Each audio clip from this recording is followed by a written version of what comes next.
ako si triatlonac i biciklist i imaš crte, znači da treniraš outdoor, a ne izlažeš se sunčanju, što je dobro.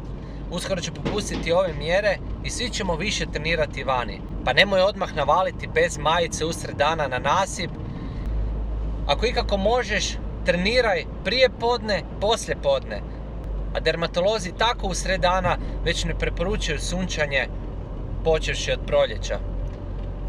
Svakako ćeš na ovaj način napraviti bolji trening, imat ćeš bržu regeneraciju i osjećat ćeš se bolje.